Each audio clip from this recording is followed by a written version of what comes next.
bonjour le SAMU. C'est le médecin du SAMU, donc on est sur un arrêt cardiaque d'un homme de 45 ans, on aurait besoin d'un renfort. Là, on part sur un monsieur qui a été retrouvé en arrêt, a priori par la police, qui a été massé donc, immédiatement selon les premières infos qu'on a. Dans l'arrêt cardiaque, il faut qu'elle soit le plus rapide possible, oui, évidemment. Ouais. Ah, c'est celle d'après, à gauche. Sous le tourne la voiture là-bas. Là. Après. Là, c'était là.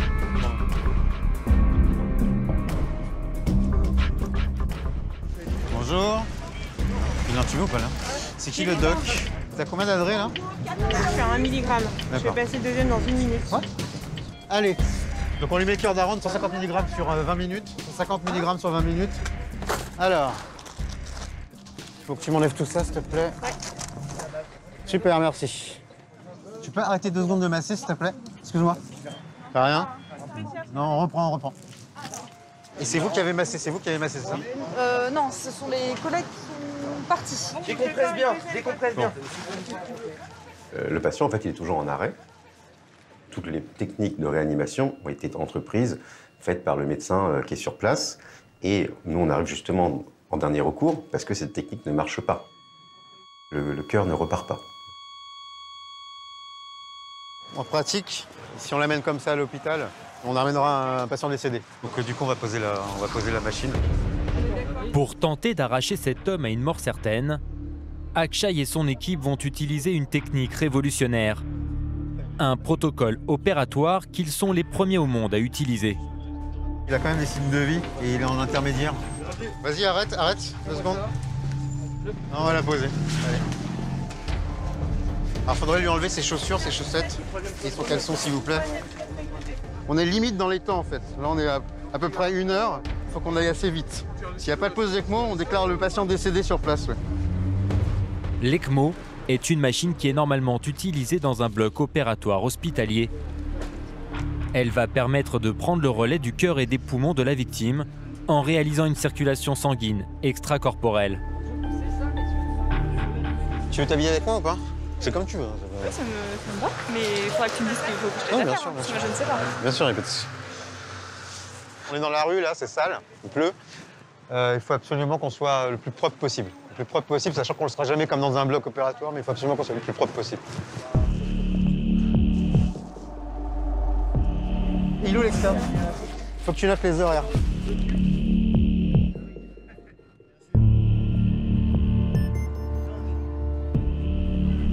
Je vais te montrer, de toute façon, il faudra juste que tu me tiennes les écarteurs. C'est bon? Allez. Très bien, nickel. Allez. C'est un bloc opératoire à ciel ouvert. Il est sédaté, hein? Allez, incision. Alors, en gros, on va dériver tout le sang dans une machine qui va jouer le rôle et du cœur et des poumons. Tu peux appuyer là, s'il te plaît? On va connecter le patient à cette machine. Elle va permettre de mettre un débit, en gros ce que fait la pompe cardiaque qui met un débit, et après qui sera aussi relié à de l'oxygène. C'est minutieux, il faut être assez rapide mine de rien parce qu'on n'a pas beaucoup de temps, on a 1 heure pour la poser hein, en pratique. Il me faut un autre kit d'insertion s'il te plaît. Tu la vois bien la veine là? Ouais, si, je la vois. Donc on va essayer de mieux la disséquer pour pouvoir la mettre bien. On va commencer par la canule veineuse, le 150, en veine. Hein. Vas-y, mets ta main plutôt là. Allez. L'éclan. Non, attends. L'éclan. Là, l'éclan bleu. Tu clampes là. Tu clampes là. Attends. Vas-y. Là? Ouais. Si on rate le geste, ce qui peut arriver, tout est terminé. Veine posée. Maintenant, l'artère. Ça va? Oui. Bon, l'artère, ça va être un peu plus chiant parce que clairement, elle voit pas. Hein. Ah, j'ai des crampes, putain. J'arrive pas là. Ah. Putain, comment je vais faire? J'ai coupé l'autre côté. Hein. Non, j'arrive pas. Comment je vais faire? Je suis désolé, je suis un peu long, moi. Tu peux voir Christelle où elle est? Ouais, pour voir où elle est. Excuse-moi, 2 secondes. Là, ça commence à me fatiguer un petit peu. Ça m'énerve. Ah, putain. Alors, il y a toujours un chronomètre qui tourne. Si tout se passe bien, il n'y a pas de souci, ça va relativement vite. Là, en l'occurrence, je vois que ça prend du temps. Donc j'appelle ma collègue qui, par chance, n'est pas loin. L'ECMO se présente.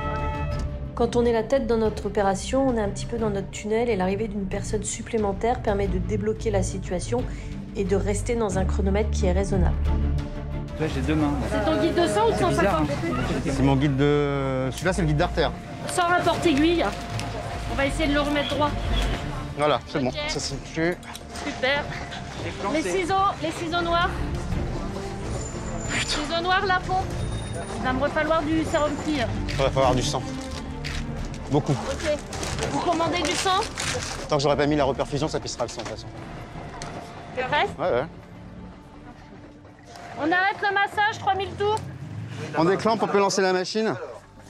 Donc là, la pompe, elle tourne. On va mettre le corps en repos, on va voir si ça repart. Et là, c'est un cœur artificiel qui est en place. Un cœur artificiel et un poumon artificiel, d'ailleurs. Donc il n'y a pas besoin de faire de massage cardiaque. Quand on branche l'ECMO, la machine pompe le sang de la victime, l'oxygène, et le renvoie avec une forte pression dans le corps du patient. Quelqu'un peut regarder si vous avez un pouls? On pose une artère, les IAC, s'il vous plaît, en radial. Et c'est ce sang oxygéné, à forte pression, qui peut faire repartir le cœur du patient. Mais à ce moment-là, on n'a aucune certitude, on ne sait pas si ça va marcher.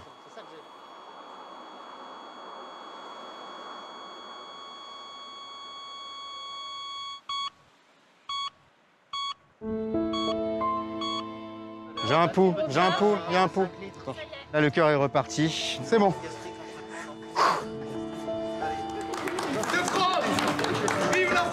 Bon, merci. Vive la République française! Vive les pompiers!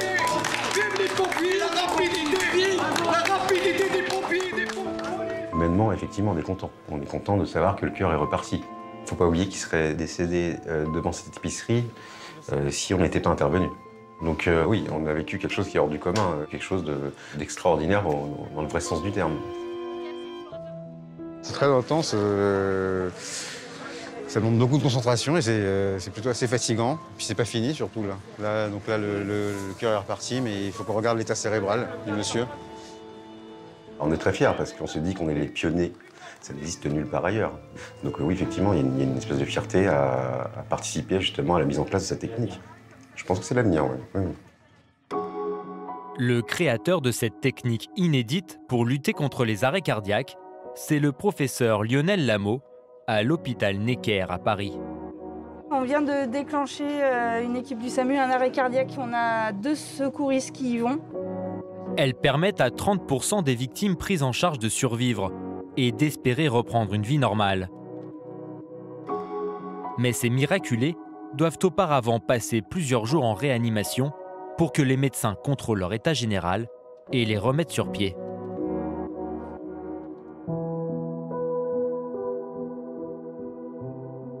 Bon, vous vous rappelez un peu ce qui s'est passé? Pas vraiment. Vous voulez que je vous raconte un peu? Vous faisiez du sport avec vos amis et à un moment, vous vous êtes effondré. Et puis, en fait, votre cœur s'était arrêté. On a essayé de vous réanimer et on a eu du mal à vous réanimer.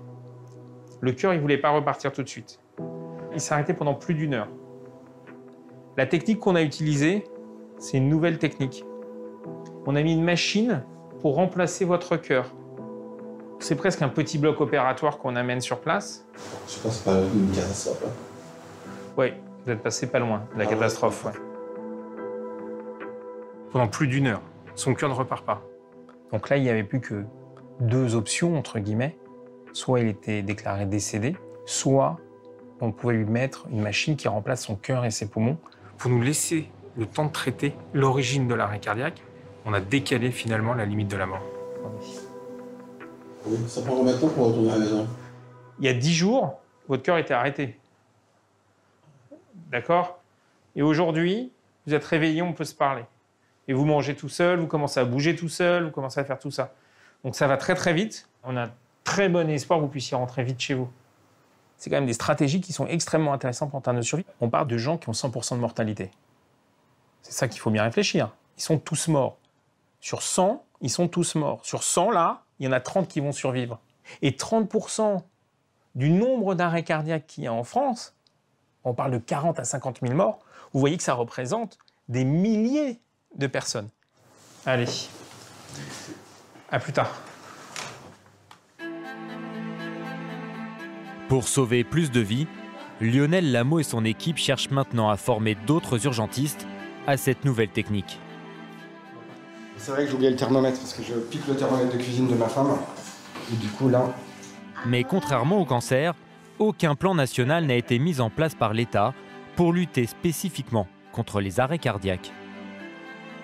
C'est plus qu'artisanal, ouais. Ça, c'est un bâton de barbe à papa. Il nous sert à mettre les tuyaux. On est dans le homemade réel. Là. Ah oui, super. Pour faire le sang. Alors, pour une partie du matériel nécessaire aux formations, Lionel et ses collègues doivent faire avec les moyens du bord. Ouais, en fait, c'est pas pratique parce que la canule, elle passe pas. Tu vois, le guide, il passe pas dedans. Il faut bien le comprendre, la technique qu'on utilise, c'est une technique qu'on a inventée nous-mêmes. Donc, il n'y avait pas de buste adapté à ça. Donc, on se dit, on va le faire. Ce qui est plus embêtant, c'est de dire que tu n'as pas les aides, entre guillemets, nécessaires pour pas que ce soit toi dans ta cuisine. Grâce à ces mannequins faits maison, Ah bah, lui, il arrive, lui. Check, check, check. Plusieurs fois par mois, Lionel, Akshay ou Christelle Et maintenant, tu peux clamper. apprennent à d'autres urgentistes comment réaliser leur technique de réanimation. Tu mets ton guide comme dans une artère. T'as fait que sur des arrêts, pas le choc hémorragique. Ah non, que sur des arrêts. Okay. Quand on innove, quel que soit le domaine, je crois que c'est compliqué. Il y avait des très grands sceptiques. On a été accusés quasiment de meurtre. Donc on faisait n'importe quoi. Donc c'était très violent. C'est compliqué pour les équipes comme la mienne, qui sont des équipes qui sont, entre guillemets, très croyantes dans les choses. On l'a développé, on y croit beaucoup. C'est ça surtout. Nous, on vit le drame de l'arrêt cardiaque au quotidien. Donc soit on baisse les bras et on dit bah, on reste comme ça et on fait rien du tout, soit vous essayez d'avancer. Il n'y a aucune journée sans arrêt cardiaque au SAMU de Paris, ça c'est évident. On reste généralement dans le centre d'appel du SAMU, donc on écoute, on essaie de voir quels sont les différents arrêts cardiaques qu'il y a, et dès le départ, en fait, avant même de partir, savoir si potentiellement il rentre dans les indications d'une potentielle ECMO. Oui, bonjour, d'accord, ok. Elle a quel âge, s'il vous plaît? Elle a 18 ans. Elle respire, vous voyez sa poitrine respirer? Non, d'accord, vous quittez pas, les secours sont déjà partis. Alors là, on vient d'être informé d'un arrêt cardiaque d'une jeune femme de 18 ans dans le nord de Paris.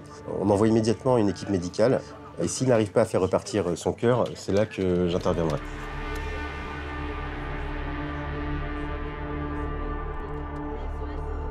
Salut, c'est Akshay pour l'ECMO. C'est juste pour avoir 2-3 infos. Elle a des signes de vie, elle a des mouvements respiratoires. On arrive, on arrive. Au départ pour arrêt cardiaque, femme de 18 ans. Nous, on arrive en tant que dernier rempart. T'es où, là? Si, c'est bon, ok. On arrive. Elle est devant moi, par terre. Elle est jeune. Je me dis, bah, elle a toute sa vie devant elle. C'est humain de penser ça. On connaît rien d'elle, elle est très jeune. C'est quelqu'un qui l'a trouvée, ils l'ont massée. On est dans un endroit là qui est quand même un peu particulier. Il y a des voitures en décomposition. Je ne sais pas ce qui se passe. C'est pour ça que je réfléchis plus longtemps. Vous avez un pompe, hein? Non, il n'y a pas. Non, il n'y en a pas. On continue. Ouais, allô? Ouais, c'est Akshay. Tu peux parler à Lionel, s'il te plaît? Merci. Je me dis, est-ce que c'est moi qui fais de l'affect parce qu'elle a 18 ans ou est-ce qu'il y a une réelle indication? J'ai un doute, voilà, ça peut arriver. On s'appelle entre nous pour être sûr de l'indication. On peut avoir, on va dire, une implication émotive. C'est extrêmement dur de dire, bah, j'ai une machine dans mon coffre, si je la mets, j'ai peut-être une chance. À 18 ans, le peut-être une chance, c'est pas entendable. Vous y allez. Il faut être sûr à 100% qu'il n'y a pas d'espoir si vous la mettez pas. Je vais la poser, hein. Ouais, bon, bah voilà, je vais la poser. Merci, salut. Faudra juste qu'on la décale un tout petit peu. Ah ouais, un tout petit peu par là. 1, 2, 3. Une jeune femme qui a été retrouvée en arrêt, en fait. Il y a une indication du poser l'ECMO en préhospitalier pour essayer de récupérer une fonction cardiaque derrière. On va tenter. Là, il y a les critères de bon pronostic. Après, on verra après la pause comment ça se passe. Donc, incision. La veine, elle est là. D'accord, on va arrêter l'adresse à 5. Hein. Ouais, 5 maxi. Hein. Par contre, on peut le remplir à fond. Hein. Si tu pouvais prendre la perf et appuyer, s'il te plaît. On va faire hypnosuff. Hypnosuve, curare, Tactium. Et après, on mettra Noradrédobu quand j'aurai posé le truc. Il faut de la bétadine. Je vais individualiser un peu mieux. Et après, je pense que je commencerai par l'artère en premier. Alors, on individualise bien, regarde bien là. Tu vois? C'est bon? Bon, je commence par l'artère. Hein. Mais ce n'est pas une question de droit de vie ou de mort. C'est que soit il y a une possibilité de vie, soit la mort est assurée. Je vais prendre la canule. On va dilater la veine. Tu la vois bien, la veine, là? Je ne connais pas si je survis encore. Pour l'instant, je ne sais pas. Ça dépendra si le cœur repart après la pose de l'ECMO. Un éclan. Ok, tu tiens bien, hein? Ouais. Tiens bien. Vas-y, lâche ça, lâche ça. Alors là, ce que tu vas faire, tu m'écartes bien de l'autre côté. Tu vois, elle est là, hein? Ouais, elle est là. Artère, c'est bon. Voilà. On déclampe, on peut lancer la machine.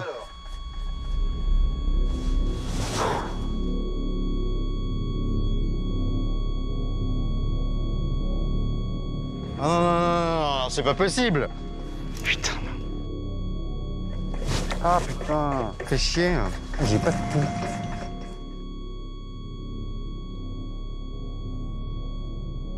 Elle avait cette petite chance, très faible, au début. Et là, après la pause, je vois bien que le cœur ne repart absolument pas.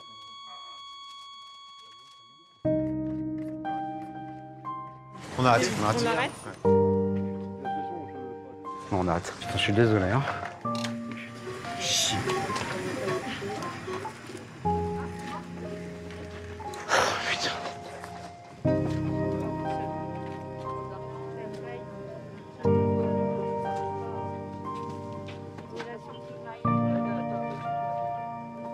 C'est un profil qui était compliqué, ça faisait un moment qu'elle était en arrêt, malheureusement elle était très, je pense, vasoconstrictée. Et vu le pronostic qui était en train de se dégrader pendant qu'on posait, parce que j'étais comme de base assez grave, j'ai décidé d'arrêter. Puis là, j'ai pas réussi, donc voilà, forcément, si on n'y arrive pas, c'est toujours un échec personnel. Parce qu'in fine, on fait ça pour sauver la personne, là, malheureusement. Ça va se passer. Putain!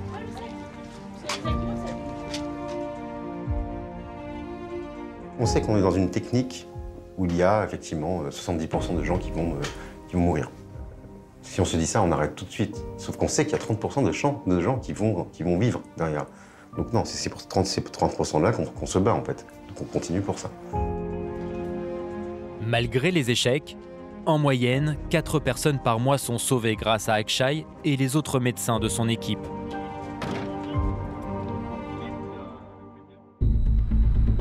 Pour ramener à la vie un maximum de victimes d'arrêt cardiaque, la technique ECMO n'est pas suffisante. Alors Lionel Lameau et son équipe ont développé un nouvel outil, une application mobile, SauveLife, qui permet à n'importe qui de devenir sauveteur citoyen. Un arrêt cardiaque peut arriver n'importe où. Et n'importe où, c'est là où nous sommes tous. Oui, allô, Samy, bonjour. Vous partez sur un enfant de 2 ans renversé par une voiture. Là, il est inconscient, c'est ça? Il ne vous parle pas? D'accord. Il respire, vous sentez un souffle qui sort de sa bouche? Non, d'accord. Je vous reprends tout de suite. Arrêt cardiaque de 45 ans. J'ai besoin d'une équipe du SAMU des pompiers au métro Assemblée nationale. Oui, monsieur, vous savez faire un massage cardiaque? Très bien, on va commencer ensemble, d'accord? Les secours sont déjà partis. On y va. Et 1, et 2, et 3, et 4. Et 5. C'est normal s'il ne réagit pas, c'est normal. D'accord, on continue, monsieur. Et là, c'est une course contre la montre qui vient de s'engager. Les secours, ils mettent en moyenne plus de 10 minutes à arriver. 1 minute sans massage cardiaque, c'est 10% de survie en moins. Si personne ne fait rien, il n'y a plus d'espoir de sauver cet arrêt cardiaque. Je lance le SauveLife. Assemblée.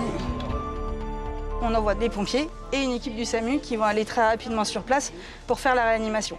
Mais on a besoin d'aide parce que pendant qu'ils arrivent, environ moins de 10 minutes, il nous faut quand même quelqu'un qui puisse faire le massage cardiaque. Alors on demande bien sûr aux gens qui nous appellent, mais on peut aussi utiliser SauveLife avec des citoyens sauveteurs qui arrivent sur les lieux, qui prennent le relais des gens qui sont sur place, qui font le massage cardiaque jusqu'à ce que les secours arrivent.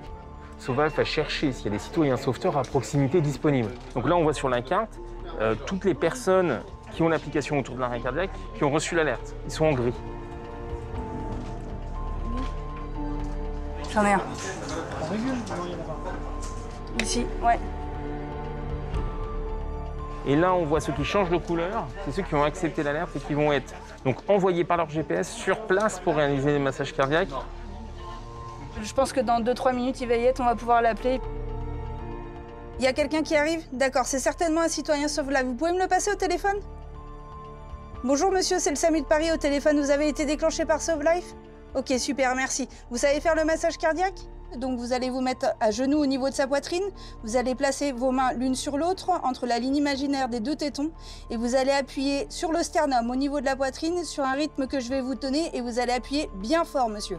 On y va. Et 1, et 2, et 3, et 4, et 5, et 6, et 7, et 8, et 9, et 10. On continue, monsieur.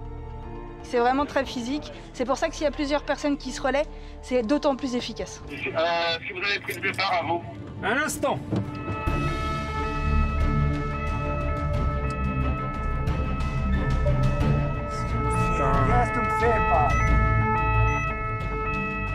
Quand on arrive, il y a un massage cardiaque qui est en cours, la réanimation spécialisée qui va consister à faire certains médicaments comme l'adrénaline pour faire repartir le cœur et d'autres médicaments pour stabiliser le cœur vont être faits. C'est juste la poursuite de ce qui a déjà été commencé par ce citoyen. T'as tout pour intuber ou pas? C'est bon? Ça c'est pour le tube, je vais chercher une tubure dans le... On relance un timekeeper et on va le sortir. Ouais, je te le tire, je te le tire. Tout le monde est prêt? De la tête aux pieds, vous êtes prêts? Attention pour lever, lever, hop, on sort. La tête, on se met au centre, on se met bien là, voilà, on est reparti. Allez, on masse bien, toutes les 2 minutes vous vous relayez. Passe-moi un décathlon de là-bas avec des compresses. On est face à un patient dont le cerveau est encore en vie, il peut bouger un petit peu, respirer. Il a de fortes chances que son cœur reparte. T'as une tension? Excuse-moi, Julien, tu me prépares une voie veineuse? T'as combien de CO? Allez, on masse bien. Parfait, Adré, maintenant. Stop, stop, stop, stop. Il y a un pouls. Il y a un pouls. Restez calme et suivez les instructions. Quelqu'un se met en fémoral pour contrôler le pouls en permanence. On le scope. Électro. Ah, il a des francs signes de réveil. Hein. On commence la sédation, il commence à essayer d'ouvrir les yeux. Il grimace et tout, quoi. Il est réveillé, hein, ce monsieur. Bravo, parce que c'est grâce à vous qu'on en est dans cette situation-là, parce que vous avez massé tout de suite. C'est génial. Merci beaucoup. D'accord? Merci beaucoup. C'était la première fois que je le faisais, oui. J'ai vérifié le pouls, il n'y avait pas de pouls. Et on a procédé, essayé de voir s'il y avait une respiration, il n'y en avait pas.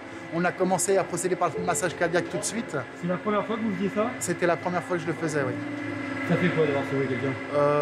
Au début, on tremble, on a froid, on a très chaud et on est très heureux d'avoir sauvé une vie.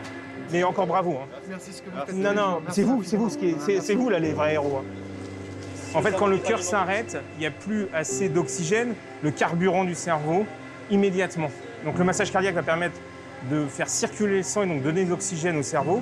Donc c'est leur action qui est déterminante et qui va permettre que ce patient, on l'espère, survive sans séquelles. On y va en métro? Ça va Pompidou, ça? Ils remercient les secours, mais finalement, c'est eux qui ont fait tout le travail. C'est eux qui ont fait un acte, entre guillemets, héroïque, qui n'est pas leur quotidien, à qui on demande, comme ça, à un instant de seconde, de valider sur une application est-ce que vous allez aider? Oui, qui suivent des instructions et qui vont faire un geste qui va permettre de sauver une vie.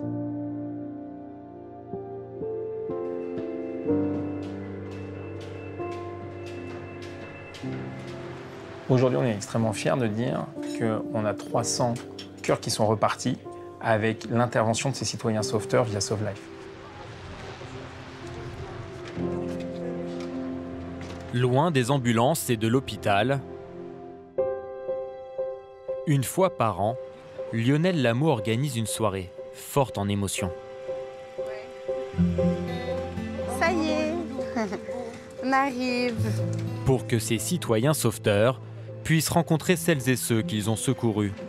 Mon bébé, quand il avait 12 jours, il a fait un arrêt cardiaque. Et grâce à l'application Sauve Life, il a été sauvé avant l'arrivée du SAMU. Donc c'est là. Hop, alors. Ce soir, sur une péniche, Julia et son fils Kenzo Bonsoir. Bonsoir. vont pour la première fois revoir celui qui, il y a 2 mois, a sauvé la vie du nouveau-né. Il s'était étouffé en faisant une fausse route avec son biberon. Mais vraiment, ça fait peur. Il était vraiment, son cœur était vraiment arrêté. Quoi. Il y avait vraiment. Bah, il a changé de couleur. Il était, ah oui. Maxime, en tout cas, il dit très bien. La couleur a complètement changé. Tout ça. Maxime, 26 ans, est steward. Ce jour-là, alors qu'il boit son café, il reçoit une alerte Sauve Life. Il se précipite chez Julia. Et du coup, tu es resté combien de temps tout seul, toi, avant que les secours arrivent? Je suis resté près de 3 minutes, je pense. Un truc comme ça. Ah, ça change tout. Bah, ouais, 3 minutes, elles ont tout changé. C'est clair, parce que quand le SAMU est arrivé, ça fait déjà 30 secondes qu'il pleure. Belle histoire. Ouais, c'est cool.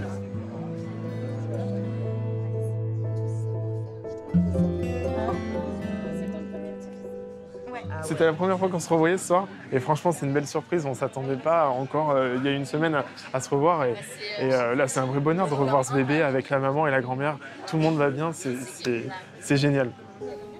C'est ultra émouvant de voir ce bébé en pleine forme en train de me sourire alors que la dernière fois que je l'ai eu dans les bras c'était pas dans les mêmes circonstances. Là je le vois plein de vie, tout beau. Je suis bien content de l'avoir dans les bras ce soir. C'est quelqu'un que j'oublierai jamais, c'est sûr. Quand on sauve la vie de votre enfant, c'est quelque chose qu'on ne pourra jamais oublier, ni moi, ni toutes les personnes qui m'entourent d'ailleurs. Et je le remercierai jamais assez, je pense. C'est un lien qui sera indestructible, je pense, entre eux. C'est quelque chose qui marquera cet enfant, même s'il ne s'en rappellera pas. Il aura à un moment ou à un autre la connaissance de cette histoire. C'est impossible autrement. C'est un événement tellement marquant dans la vie de cette famille, finalement, et aussi de ce citoyen sauveteur. On se doute bien que ça n'a pas été facile pour lui d'agir sur un enfant de 12 jours. Ça se finit extrêmement bien. On peut bien comprendre qu'il soit l'homme le plus heureux du monde d'avoir sauvé cet enfant de 12 jours.